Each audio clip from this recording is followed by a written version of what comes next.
Welcome to Whisper Secrets, where the most intimate mysteries come to life. Don't forget to subscribe, like, and hit the bell so you never miss a secret. Now, let's pull back the veil. The summer heat settled over El Paso, Texas, in 2004 like a smothering hand, pressing into every crack of every sun-bleached street and turning the low-slung stucco houses into ovens by noon, and in a modest two-bedroom bungalow near Montana Avenue, Frank Malloy adjusted the American flag he had mounted on a splintering wooden pole next to his porch, his movements slow but deliberate. The way a man moves when he has spent his youth sprinting into fire, and his old age trying to stay upright in a world that had long since moved on without him, and as he tugged the flag's edge to free it from a stubborn knot of dry wind, he remembered, not nostalgically, but sharply, the day in 1968 when he stood in a recruitment office in Wichita Falls, fresh out of high school, 17 years old and full of anger at a world that seemed too broken to repair and too chaotic to ignore. And the sergeant behind the desk had smiled a toothy smile and said, "Son, Uncle Sam could use men like you."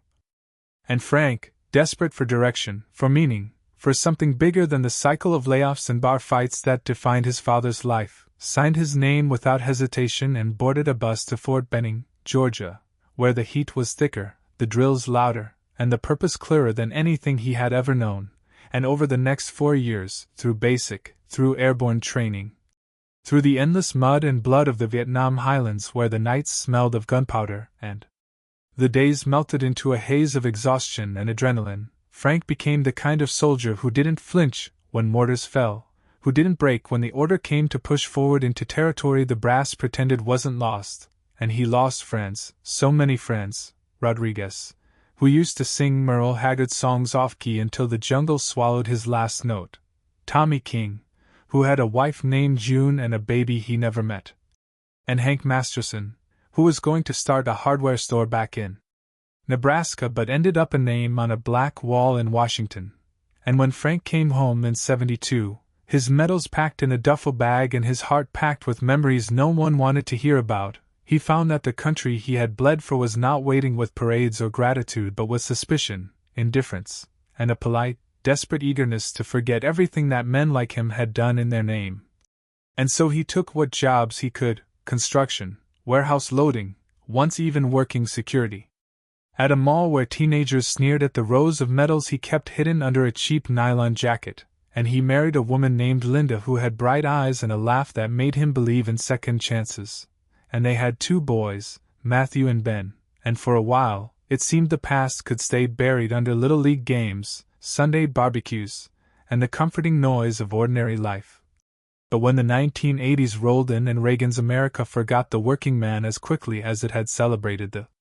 myth of his labor, Frank's back began to give out from years of untreated injuries, and his mind, worn thin from nights filled with dreams of fire and screaming in the dark, started to fray in ways he couldn't name, and by 1990, when the first Gulf War broke out and the country suddenly rediscovered its appetite for yellow ribbons and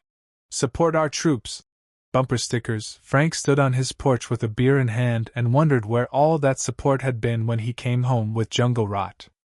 and a VA doctor who prescribed aspirin for shrapnel still buried in his thigh, and he tried to file claims, paperwork stacked in triplicate, interviews with tired bureaucrats who looked at him like he was an inconvenient reminder of a war everyone wanted to forget, and each time, the answer was the same: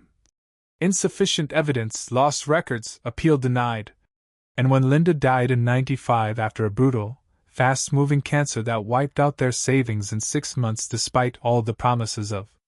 employer-provided insurance, Frank found himself standing alone at the edge of a gravesite, wondering if this was what service bought you. Not a pension, not honor, but an endless line of small betrayals wrapped in the language of technicalities, and his boys, God bless them, tried to stay close at first, visiting once a month, calling when they remembered, but as the years wore on and their own families grew,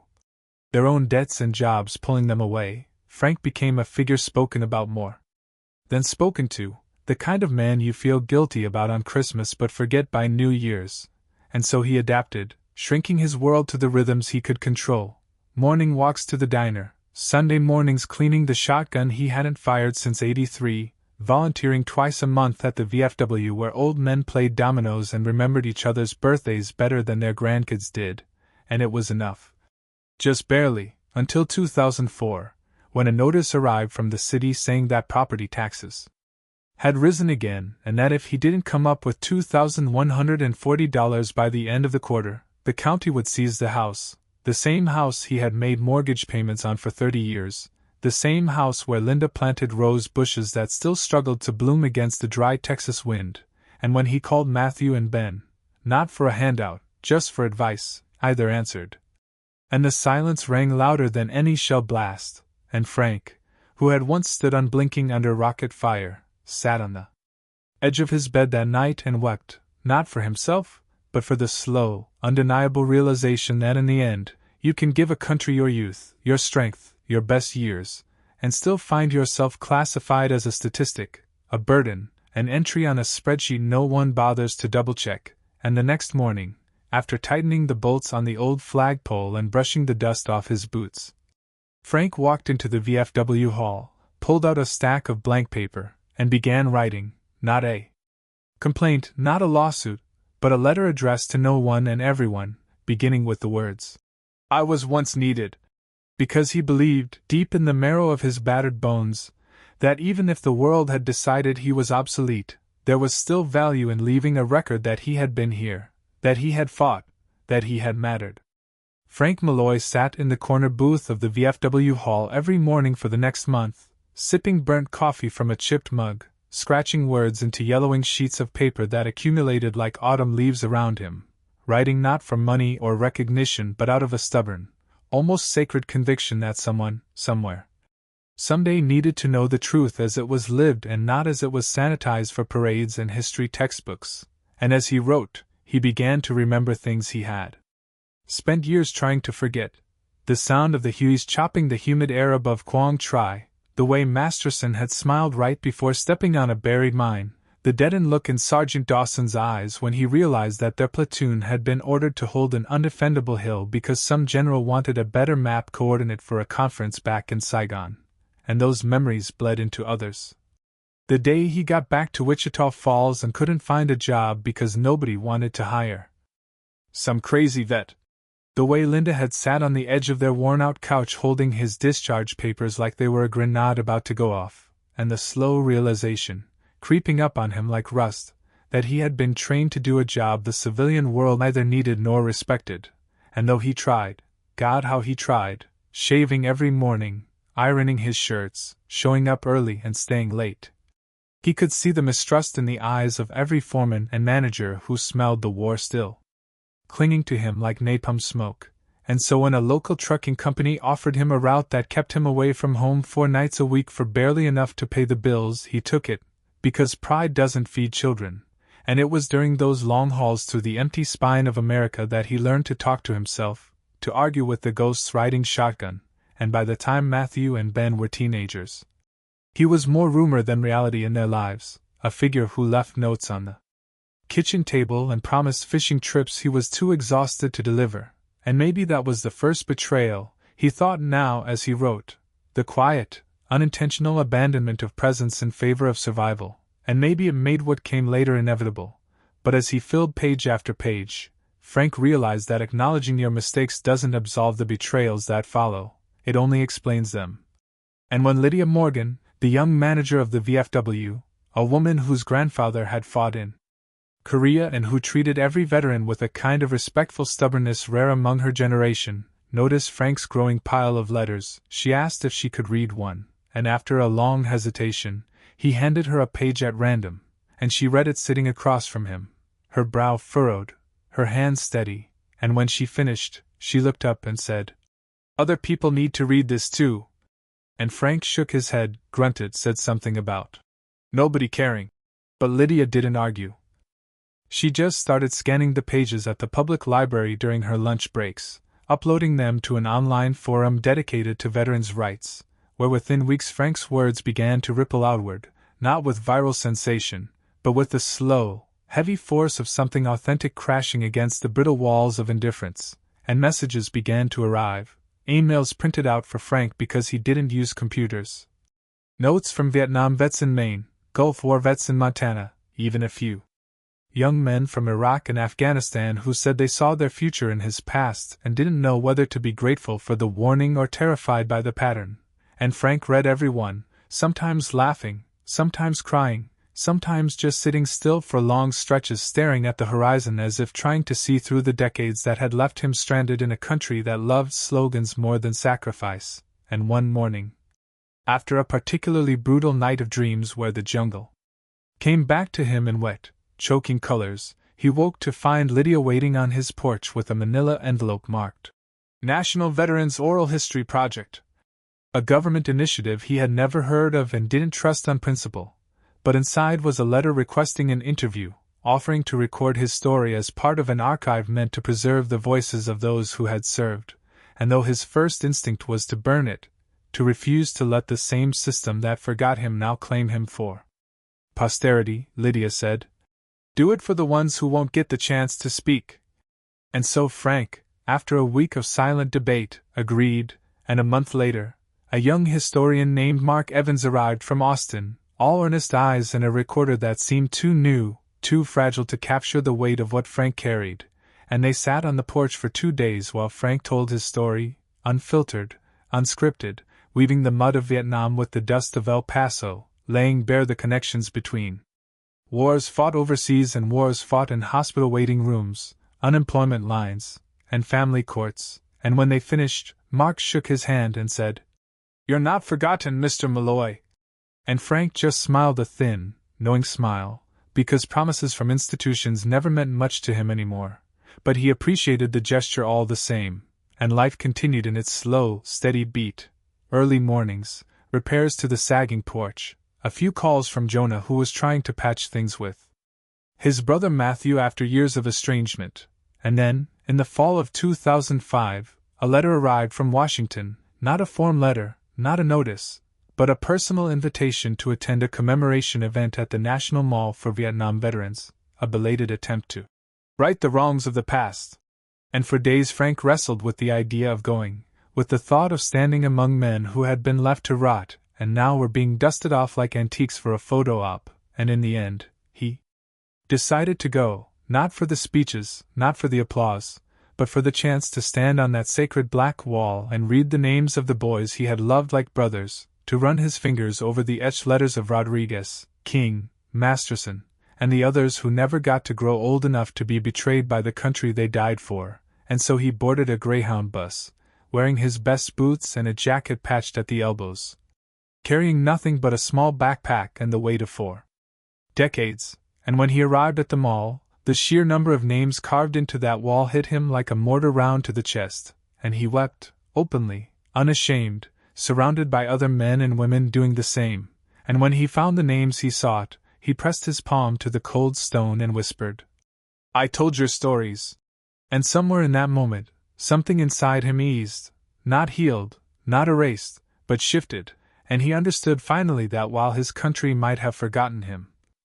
the men whose blood soaked into foreign soil had not, that every step he took, every word he wrote, every stubborn breath he pulled into scarred lungs was a living monument to the lives cut short, and when he returned to El Paso, he didn't slow down but picked up the pen again, this time writing not just his story but the stories others sent him, building a mosaic of endurance from the fragments of men and women scattered by decades of indifference, and he titled the collection Not Wanted. Still here, and with Lydia's help, they published it through a small independent press, sending copies to libraries, VA clinics, and anyone who asked, and Frank Malloy, who had once been a ghost in his own life, became something else in the twilight of his days, a beacon for those who needed proof that surviving betrayal was its own form of victory, a reminder that even if a nation forgets its soldiers, a soldier can refuse to forget himself. The winter of 2006 swept across El Paso with the biting, dust-laden winds that made the desert feel less like a place and more like an adversary, a silent opponent that whittled you down day by day until only the core of what you truly were remained, and Frank Malloy, now 65, found himself walking that hard line between resignation and resilience with the same stubborn dignity that had carried him through firefights in Southeast Asia and through the colder, quieter wars waged against him by his own country's indifference, and though his joints ached and his breath sometimes caught when he bent too fast, Frank's spirit remained ironclad, reinforced by the letters he still received weekly from men and women who had found solace, recognition, even redemption in the pages of Not Wanted, Still Here. And it wasn't just veterans who wrote to him now but also their children, their grandchildren. Students from community colleges who had stumbled upon his story while researching the lost generations of American history the textbooks skipped over, and Frank, sitting in his sagging chair on the porch with a thermos of black coffee and a worn flannel jacket wrapped tight against the cold, would read each letter slowly, sometimes twice, committing the words to memory, filing them away not in neat piles but in the deeper archives of a heart that had once been conditioned to expect nothing and now, in the strange winter of his life, found itself humbled by gratitude too long delayed. And it was during one of those mornings that a reporter from the Texas Monthly, a wiry woman named Cassidy Lee who spoke with the clipped urgency of someone who had learned to ask the hard questions fast before doors closed, came knocking on his screen door, asking if he'd be willing to sit for an interview for a feature she was writing on the real face of the American veteran. The one they didn't show in recruitment ads or Senate hearings, and though Frank's first instinct was to say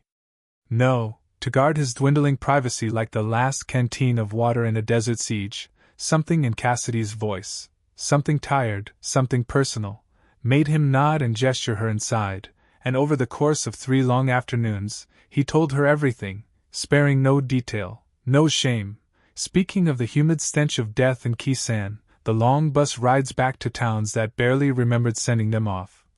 the endless maze of paperwork, and lost medical records, the quiet corrosion of a marriage stretched too thin over too many unspoken things, and Cassidy, to her credit, did not flinch, did not interrupt, only asked once, near the end, "If you could go back, would you do it all again?" And Frank, staring out the window at the horizon bruised by approaching twilight, answered without hesitation, "For the boys I fought with, yes. For the people who sent us, never."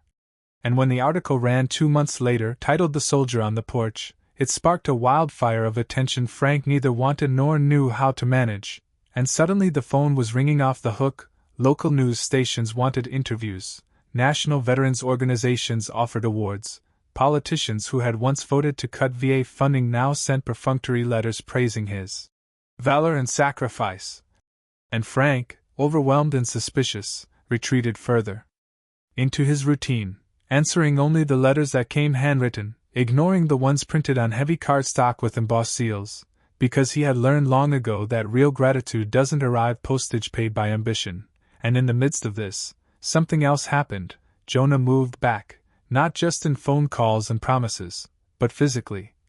hauling his battered Ford pickup into the driveway one afternoon with all his possessions stuffed into the bed, and he told Frank he had left Springfield, had divorced a woman who thought veterans were relics to be pitied, and was ready to build something real again, even if it was just a tool shed and a better fence line. And for a while, they worked together in easy silence, rebuilding the old barn that had nearly collapsed during the last dust storm, repairing the porch swing where Linda once sat with a book and a lemonade, and talking, sometimes, about the years lost, the anger swallowed, the regrets neither could fully voice. And Frank realized that while his country might never fully reconcile with men like him, perhaps there was still room for a son to find his way back to the father he had once lost to distance and to pride. And as spring cracked open the hard shell of winter, and wildflowers fought their way up through the hardened dirt, Frank found himself, improbably, lecturing at the local high school, invited by a young history teacher named Mr. Reynolds who believed the textbook narrative of Vietnam was an insult to the men who lived it, and standing in front of 25 teenagers with their cell phones tucked into their pockets and their attention spans battered by constant distraction, Frank told them about the draft, about the jungle, about coming home to a nation that looked away, and he told them the truth about patriotism, that it's not about flags or anthems or political ads, but about standing for something when no one is watching, about loyalty to your brothers even when your government abandons you. And when he finished, there was a silence heavier than applause, the kind of silence that means seeds have been planted. And after the talk, one boy, skinny, nervous, wearing a hoodie emblazoned with a rock band Frank had never heard of, shook his hand, and said, "My grandpa fought too. Nobody ever talks about it. Thank you for not letting it disappear." And Frank, blinking against the sharp sting of gratitude, nodded and said, "That's all any of us want, kid, to not be forgotten." And later that week, he received a plaque from the school, a cheap piece of wood with a gold sticker that read, "For honoring the past." And while it wasn't much, it sat proudly next to Linda's roses on the windowsill, a small, stubborn reminder that while governments forget, while economies move on, while families fracture and memories fade, sometimes the simple act of standing your ground, of bearing witness, of refusing to vanish quietly, can bend history, even if just a little, toward justice. And as Frank Malloy sat on his porch in the long twilight of a life built on broken promises and battered dreams, he knew, deep in the marrow of his bones, that he had kept his oath, not the one printed on enlistment papers, but the one written in blood and dust and silence, to be there still, when others fell, to carry the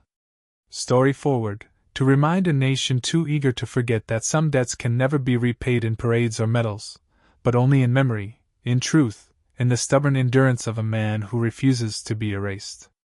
The summer of 2007 rolled into El Paso with a brutal certainty, a heat so merciless that even the lizards seemed to give up on scuttling across the sidewalks by midday. And as the sun baked the world into a cracked and shimmering mirage, Frank Malloy continued his quiet life, tending his garden in the early hours before the mercury climbed past 100, repairing the wind-faded American flag over the porch, and reading letters that kept arriving from places he would never visit but that knew his name thanks to the stubborn trail of truth he had left behind. And it was during this oppressive stretch of heat, just a few weeks before the 4th of July, that Jonah suggested they do something different, something that at first sounded almost absurd: organize a local gathering for veterans not at a VFW or a government office, but at Frank's property itself, open to anyone who wanted to come. Not for speeches or ceremonies, but simply for fellowship, for the chance to be seen and heard without politics, without uniforms, without medals hung like shields against the loneliness. And Frank, initially skeptical, finally agreed when Jonah said, "You always say you fought so none of us would be invisible. Well, maybe it's time to make some of us visible again." And so they spent weeks preparing, clearing the brush near the old barn, repairing the sagging fence, borrowing extra folding chairs from neighbors, rigging up battered tarps to provide a little shade. And when July 3rd rolled around, Frank sat in his porch rocker, dressed in his cleanest jeans and a button-down shirt so old its original color was more memory than fabric, waiting to see if anyone would come, and for a long time, it seemed no one would, the driveways stretching empty beneath the blazing sun, the only sounds the low whine of cicadas and the occasional creak of the porch swing. But then, slowly, they arrived. First a dusty pickup from Las Cruces carrying 2 Vietnam vets who had heard about the gathering through a friend of a friend, then an old Harley ridden by a man with an Army Air Cavalry patch sewn onto his jacket, then a battered station wagon leaking coolant but carrying 3 generations of a family whose grandfather had served in Korea, and by late afternoon, nearly 50 people had gathered, sitting in the shade, sipping sweet tea, swapping stories that spanned from the Mekong Delta to Desert Storm,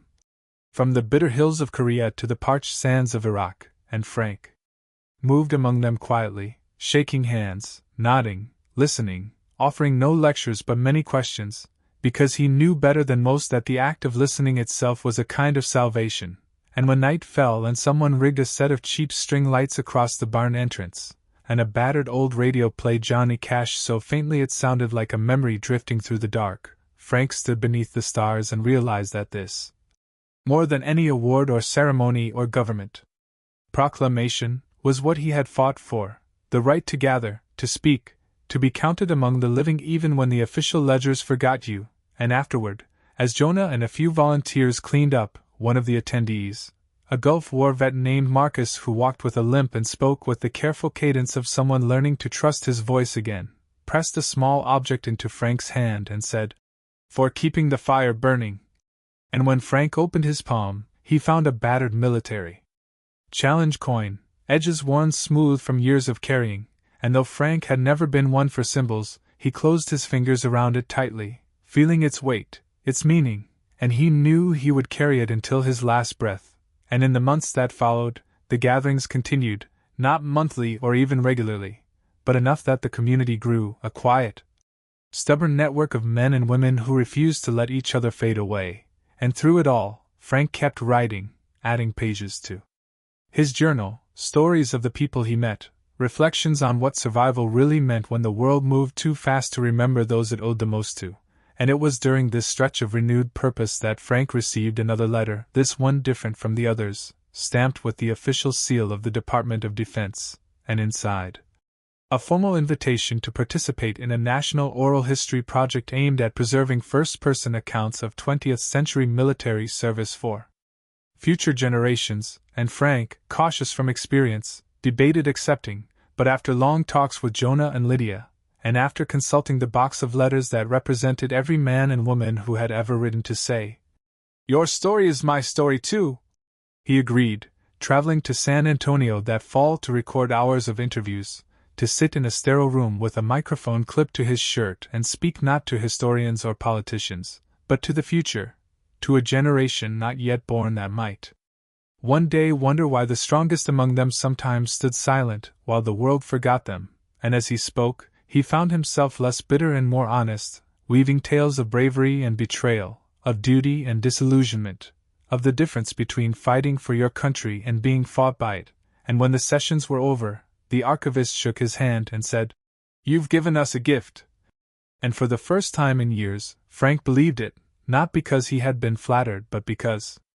he had given his truth without compromise. And later that year, when his health began to slip, first a persistent cough, then shortness of breath that made climbing the porch stairs a battle in itself, he faced the decline the way he faced everything, head on, with a stubbornness that no amount of illness could erode, and when the VA finally, grudgingly, approved 100% disability status after decades of denials and misplaced paperwork, Jonah framed the letter and hung it in the living room above Linda's old photo, not as a trophy but as a monument to perseverance, and though Frank laughed when he saw it, calling it too damn fancy, he secretly felt a surge of vindication, not because he needed the government's recognition to know his worth, but because it meant, finally, that the ledger had been amended, if only a little, and by the time Christmas came, the house was filled with laughter again, with grandchildren running across the porch, with Jonah's wife bringing pies that were too sweet but made with love, and with Abigail, now a college graduate, reading aloud from Frank's journals, honoring his wish that the stories not die with him but continue to speak, to testify. And when Frank closed his eyes that night, feeling the warm pulse of life all around him, he thought not of the wars he had fought or the betrayals he had survived, but of the simple, stubborn beauty of having endured, of having remained standing when the world had every reason to erase him. And as he drifted toward sleep, the last thought that flickered in his mind was not of regret, but of gratitude, not for what he had lost, but for what he had refused to lose, his truth, his voice, his place among the living. The early months of 2008 unfolded with a peculiar stillness over El Paso, the desert sun gentler, the winds less cruel, and for Frank Malloy, each morning felt like a borrowed page, a small extension granted by a ledger that had almost been closed. And though his breath came harder now and his legs stiffened if he sat too long on the porch swing, he rose each day before dawn, brewed his strong black coffee, and took time to walk the perimeter of his land, greeting the mesquite trees like old comrades, nodding to the sky with its ever-shifting palette of oranges and blues, and he knew in his bones that his time was beginning to narrow, not with the drama of sudden collapse but with the slow, inevitable contraction that visits men who have given everything they had long before their bodies are ready to surrender, and it was in those mornings that he began compiling what he called the Testament Book, a thick, leather-bound journal where he wrote letters not to institutions or editors or future historians, but to the people who mattered, to Jonah, who had carried guilt for too long and needed to know he had found redemption, to Abigail, who needed to understand that the legacy of struggle was not a burden but a torch, to the men whose names he still remembered from the highlands of Vietnam, and even to Linda, telling her about the porch swing she loved, still creaking defiantly in the Texas wind. And each letter was a stone laid in the foundation of memory, a structure meant to outlast the inevitable fading of photographs and plaques, and as he wrote, word spread quietly through the veteran community that Frank Malloy, the man who refused to disappear, whose story had ignited dormant fires in tired hearts, was still here, still fighting in the only way that remained to him, by bearing witness. And that spring, a group of local vets proposed a small honor ceremony, nothing official, nothing political, just a gathering on Frank's land, like the first fellowship Jonah had organized, and Frank, humbled and reluctant, agreed, provided there be no speeches, no politicians, only a potluck and a simple reading from the Testament book. And so on a bright Saturday in April, with the desert blooming in rare bursts of color, they came, more than 100 strong, men and women in denim and old uniforms, some with canes, some in wheelchairs, others with children in tow, carrying folding chairs, casseroles, guitars, and battered flags, and they filled the yard with a kind of reverent energy, not of mourning but of shared survival. And as the sun began to sink behind the distant Franklin Mountains, Frank, sitting in his rocking chair, listened as Jonah read aloud selected passages from the journal, his voice steady despite the tremor in his hands, and the words, simple, raw, undefeated, floated into the cooling air, weaving the lives of those gathered into a tapestry of stubborn grace. And after Jonah finished, Frank struggled to his feet, waved off the offers of assistance, and spoke briefly, his voice raspy but clear, thanking them not for honoring him but for honoring themselves, for refusing to let each other fade into the statistics and footnotes of a nation too hurried to remember its builders and defenders. And that night, after the last plates had been cleared, and the last headlights disappeared down the gravel road, Frank sat alone under the stars, wrapped in a wool blanket, feeling not sorrow or fear but a profound, quiet satisfaction that he had not lived in vain. And over the next weeks, as his body weakened, his mind remained sharp, and he continued to write, filling the margins of the Testament book with reflections, small memories, jokes, and bits of wisdom he hoped would make someone laugh long after he was gone. And then, one Sunday morning in late May, Jonah found him asleep on the porch swing, the coffee cup still warm beside him. His face relaxed in a way that few men ever achieve, and Jonah, understanding immediately, knelt beside him, whispering, "Rest easy, Dad." And the days that followed were a blur of arrangements and calls and visitors, but Frank had left everything prepared, letters assigned to names, notes tucked into books, instructions clear and simple, no big funerals, no official processions, just a gathering like before, where those who remembered could speak if they wished, could play music, could eat and laugh and cry without fear of ceremony robbing the meaning. And so they gathered again, this time larger, this time knowing it was goodbye, and Abigail, now a young woman with her own fierce kindness, stood beneath the sycamore and read Frank's final letter aloud, a letter addressed to anyone who still believes, in which Frank wrote, "I was not a hero, I was not a saint, I was a man who stood his ground, who carried what he could and mourned what he couldn't, and if you remember anything about me, let it be this: even when the world tries to erase you, the simple act of standing your ground is a victory, and it's a victory no one can take from you." And as she finished, the wind picked up, lifting the flags, carrying the scent of dust and mesquite, and someone strummed a guitar, soft and low, and voices joined in an old song about rivers and freedom. And in that moment, Frank Malloy was not gone, not erased, but present in every stubborn note, every steady hand, every tear and every laugh that rose into the endless Texas sky, a testament not to a perfect life, but to a life fully and fiercely lived. In the years following Frank Malloy's final gathering, the land he had protected with such quiet ferocity became something more than a piece of property in El Paso County. It became a living archive, a stubborn, sun-bleached testament to the life of a man who had refused to let the world dictate his worth. And under the wide Texas sky, Jonah and Abigail took turns tending the place, not to preserve it in amber, not to fossilize Frank's memory in some sanitized monument, but to keep it alive in the way Frank himself had lived, open, raw, weathered but undefeated. And they organized seasonal gatherings, not huge events but steady ones, where veterans, their families, and those who still carried the battered flags of working-class dignity came together to share food, stories, and sometimes only the sacred act of quiet recognition. And it was at one such gathering in the fall of 2010 Under a harvest moon so bright it seemed to turn the fields silver, that a retired teacher from Austin approached Jonah and handed him a bound volume, saying, "You should know, your father's words are required reading in my American history class." And Jonah, flipping through the pages, saw selections from Frank's Testament book, his early letters, and excerpts from Not Wanted still here, and he felt a deep, quiet pride swell inside him, knowing that the stubborn refusal of one man to fade had rippled out into 1,000 unseen corners, planting seeds of remembrance in classrooms and libraries.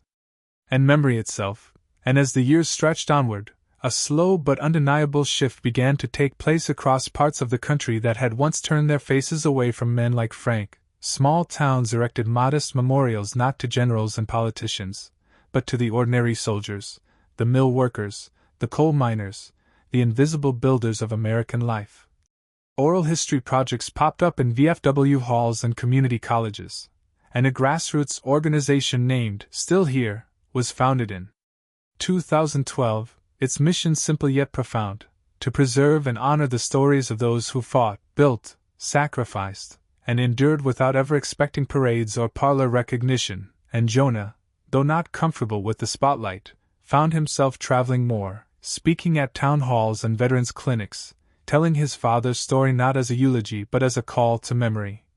Always ending with the same words Frank had etched into the final page of his Testament book: "Stand your ground, speak your truth, and remember that survival itself is a kind of victory." And Abigail, now a social worker specializing in veteran outreach, carried her grandfather's spirit into her daily battles against bureaucracy and neglect, often pulling from his writings when fighting to secure housing, healthcare, or dignity for those society preferred to forget. And though both of them miss Frank in the quiet moments, the creak of the porch swing, the smell of coffee at dawn, the gruff laughter at a poorly told joke, they knew that he had not truly left them, for his voice lived in the letters carefully preserved in a handmade cabinet in the living room, in the well-trodden path around the property where he had walked each morning, and in the minds and hearts of those who had found in his story a reflection of their own long battles against invisibility. And one evening in 2015, when Jonah stood under the stars during a particularly well-attended gathering, he noticed a small group of young men in army fatigues quietly lighting candles at the base of the old sycamore, their faces solemn but determined, and when he approached, one of them said, "We read about Frank Malloy in basic training. We were told he was the reason we're taught that being forgotten is the real enemy." And Jonah, overwhelmed but steady, nodded, knowing that Frank's life had stretched beyond bloodlines, beyond geography, into the very marrow of a future he would never see but had helped shape, and over time, a bronze plaque was installed at the base of the sycamore, not grand, not ostentatious, just a simple plate that read, "Frank Malloy, 1942 to 2008, soldier, father, witness, he stayed honest." And visitors left small tokens, patches, dog tags, letters, nestled between the roots of the tree, a growing testament to lives touched, changed, even saved by a man who had once sat alone on a cracked porch wondering if anything he had done would matter. And in this way, Frank's story continued, not as a closed book, but as an ongoing conversation, a stubborn light refusing to be snuffed out, and every time the wind rustled the mesquite trees, carrying with it the scent of dust and hope, it was as if Frank himself was still walking the land, still standing his watch, still whispering to those willing to listen that a man's worth is not measured by medals or titles, but by how fiercely he refuses to be erased.